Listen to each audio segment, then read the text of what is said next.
Selanjutnya adalah identifikasi bakteri patogen pada bahan pangan nabati. Kakao merupakan tanaman tropis yang berasal dari hutan tropis di Amerika Selatan.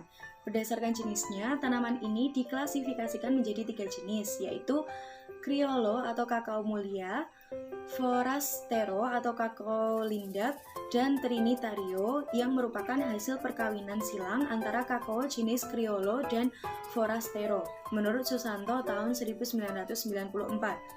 Kualitas kakao di Aceh belum sepenuhnya dikaji. Diketahui bahwa mutu kakao dipengaruhi oleh banyak faktor, salah satunya adalah pengolahan. Proses pengolahan kakao terdiri atas beberapa tahapan, dan salah satu tahapan terpenting dalam mengolah biji kakao adalah fermentasi. Fermentasi merupakan proses pemeraman biji kakao selama beberapa hari sebelum dilakukan pengeringan dengan bantuan mikroorganisme yang secara alamiah terdapat pada biji kakao tersebut. Proses yang memakan waktu cukup lama ini bertujuan untuk membentuk cita rasa yang baik, khas, dan konsisten pada coklat yang dihasilkan nantinya. Secara umum, para petani di Provinsi Aceh jarang melakukan proses tersebut. Diduga lamanya proses fermentasi yang berlangsung dan tidak konsistennya kualitas hasil yang diperoleh menjadi alasan umum tidak dilakukannya proses fermentasi oleh petani. Padahal proses ini sangat penting dalam pembentukan flavor khas kakao. Kamu DKK tahun 2008 menyatakan bahwa pembentukan flavor pada biji kakao dipengaruhi oleh aktivitas mikroorganisme selama fermentasi. Nielsen DKK tahun 2007 menyatakan bahwa mikroorganisme yang sering ditemukan pada kakao Ghana adalah kelompok kamir, bakteri asam asetat, dan bakteri asam laktat. Di samping itu, kapang juga dapat ditemui pada fermentasi kakao, menurut Leal DKK tahun 2008. Ardana dan Flat tahun 2003 menyebutkan bahwa kelompok bakteri asam asetat yang umum ditemui pada fermentasi biji kakao adalah Genera Acetobacter dan Guconobacter. Bakteri asam asetat mampu mengoksidasi alkohol yang dihasilkan pada awal fermentasi biji kakao oleh yeast menjadi asam asetat menurut Drysdale dan Flat tahun 1989, sehingga bakteri tersebut dapat berperan dalam mempengaruhi cita rasa kakao. Abu Bakar dan kawan-kawan tahun 2012 telah mengkaji pengaruh pengadukan dengan interval dan lama fermentasi yang berbeda terhadap cita rasa kakao Aceh. Namun kaitannya dengan keberadaan mikroorganisme indigenous kakao Aceh belum pernah dilakukan. Oleh karena itu, perlu dilakukan isolasi dan identifikasi bakteri asam asetat yang terlibat pada proses fermentasi kakao Aceh. Lebih lanjut, bakteri asam asetat ini diharapkan bisa menjadi starter dalam proses fermentasi kakao Aceh, sehingga dapat mempersingkat masa fermentasi biji kakao. Alat yang digunakan yaitu kotak kayu ukuran 40 x 40 cm, daun pisang, terpal, laminar flow cabinet, inkubator, autoclave, oven, cawan Petri, mikroskop cahaya, mikroskop fotodigital, tabung reaksi, hot plate, timbangan analitik, pipet tetes, pipet velum, dan jarum Ose. Kemudian gelas objek, beker gelas, Erlenmeyer, lemari es, sarung tangan, dan masker. Untuk bahannya yaitu biji kakao, media GYC atau glukose yeast karbonat, pepton, aquades, manitol, glukosa, laktosa, strip oksidas, alkohol 70%. Yang pertama adalah fermentasi kakao. Buah kakao yang digunakan pada penelitian ini diperoleh dari petani kakao di Kabupaten Pidi Jaya. Buah yang diperoleh dari petani sudah mengalami pemeraman. Selanjutnya biji dan kulit atau pod kakao dipisahkan. Lalu biji kakao difermentasi di dalam kotak kayu yang ditutup daun pisang selama 6 hari dengan pengadukan setiap 24 jam. Yang kedua adalah sampling. Pengambilan sampel biji kakao terfermentasi dilakukan pada hari kedua dan ketiga serta keempat. Pengambilan sampel dilakukan secara aseptis dan dimasukkan ke dalam wadah steril sebanyak 50 gram. Selanjutnya, sebanyak 10 gram dari sampel tersebut dihomogenkan dalam larutan pepton 90 ml. Pepton dan diinkubasi selama 24 jam di dalam inkubator dengan suhu 30 derajat Celcius. Yang ketiga adalah isolasi dan identifikasi bakteri asam asetat. Selanjutnya, sampel yang telah diinkubasi tersebut digunakan sebagai sumber isolat dengan mengambil 1 ml cairan hasil inkubasi dan dilakukan pengenceran berseri sebanyak 0,1 ml alikot dari pengenceran yang sesuai ditumbuhkan dalam media selektif bakteri asam asetat yaitu glukos yeast karbonat atau GYC dengan komposisi 5% di glukosa, 1% yeast extract, 0,5% CaCO3 dan 2% agar. Selanjutnya diinkubasi selama 48 jam pada suhu 30 derajat Celcius. Selanjutnya dilakukan pengamatan terhadap koloni yang tumbuh. Koloni yang terpisah, tunggal dan berbeda diisolasi dan dimurnikan secara berulang dengan metode streaking sehingga diperoleh isolat murni.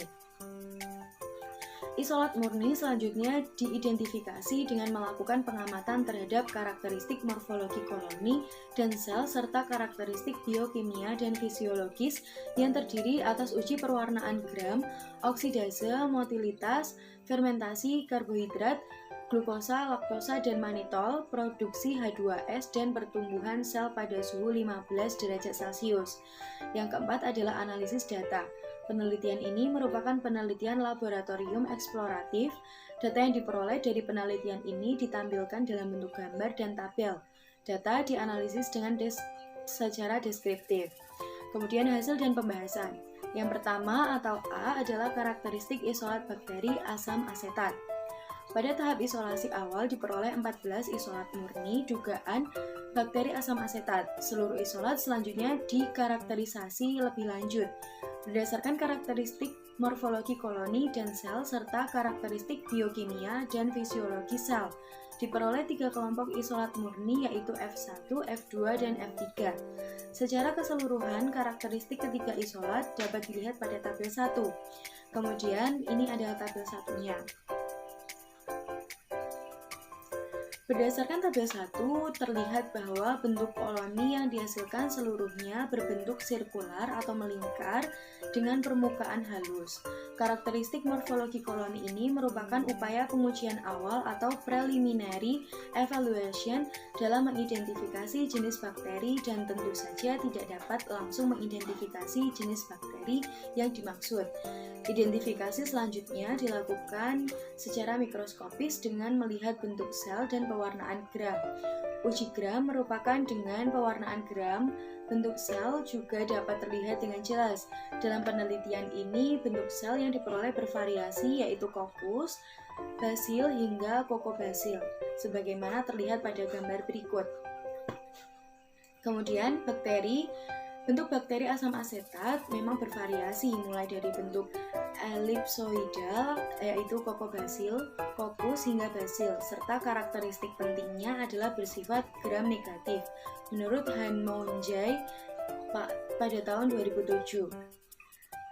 Gram negatif artinya dinding sel bakteri asam asetat tidak mampu mempertahankan warna kristal violet pada saat pewarnaan gram sehingga akan berwarna merah saat diamati dengan mikroskop.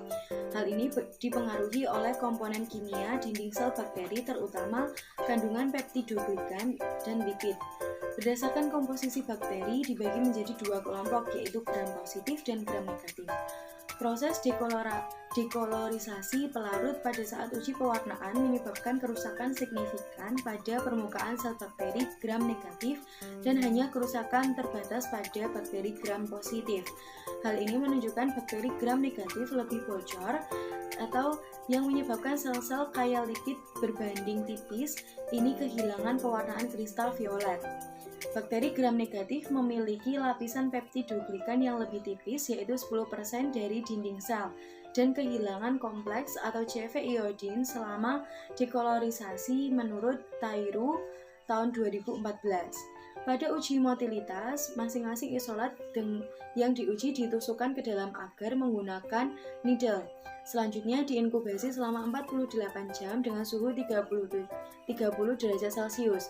Hasil yang diperoleh dari pengujian motilitas bakteri menunjukkan bahwa hanya isolat F2 yang bersifat motil dan isolat F1 dan F2 bersifat non-motil.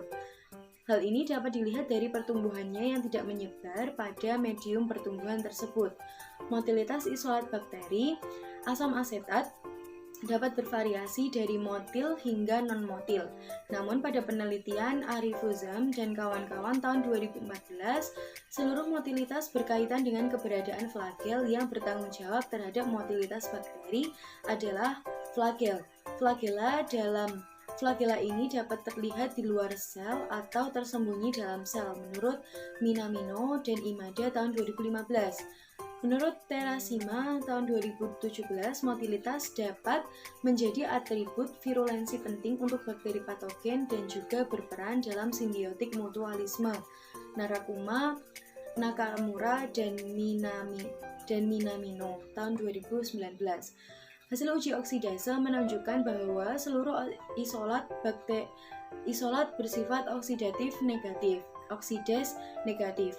Uji oksidase dilakukan untuk menentukan adanya sitokrom oksidase yang ditemukan pada mikroorganisme tertentu. Pada penelitian ini digunakan streptoksidase, yaitu dimetil p-phenylendiamin oksalat, isolat bakteri yang bersifat oksidase positif, maka strip oksidase akan berwarna ungu dalam waktu 5 detik. Namun, jika strip tidak mengalami perubahan warna, maka koloni bakteri tersebut bersifat F1, F2, dan F3. Seluruhnya adalah oksidase negatif. Hal ini menunjukkan bahwa seluruh isolat adalah benar sebagai bakteri asam asetat yang dikonfirmasi dengan hasil uji gram menurut Arifuzaman tahun 2014. Pada pengujian terakhir, dilakukan uji fisiologis untuk melihat kemampuan isolat tumbuh pada suhu 15 derajat Celcius. Hasil uji menunjukkan bahwa isolat F1 mampu tumbuh pada suhu 15 derajat Celcius, sedangkan isolat F2 dan F3 tidak mampu beradaptasi pada suhu 15 derajat Celcius. Suhu pertumbuhan dapat menjadi pembeda jenis bakteri karena setiap bakteri mempunyai suhu optimal pertumbuhan yang berbeda-beda. Kader dan kawan-kawan tahun 2011 menyebutkan bahwa bakteri asam asetat yang dominan ditemukan pada fermentasi kakao adalah dari genus Acetobacter dan Gluconobacter. Perbedaan kedua genus ini dapat diketahui dari kemampuan tumbuhnya pada suhu 15 derajat Celcius. Kemudian yang B adalah pendugaan jenis bakteri. Berdasarkan hasil uji gram dan oksidase, maka benar bahwa isolat yang diuji adalah bakteri asam asetat.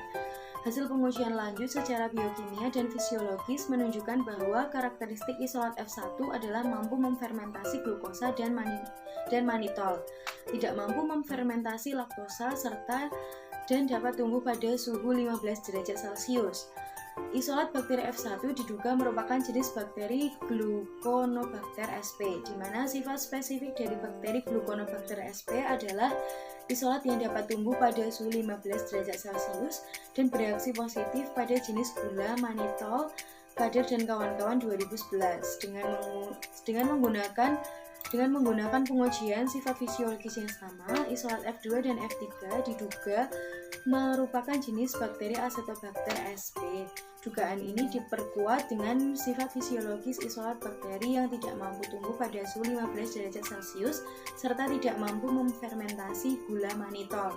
Kesimpulan yaitu diperoleh 3 isolat murni F1, F2, dan F3 asal kakao Aceh dengan karakteristik morfologi, biokimia, dan fisiologis yang bervariasi.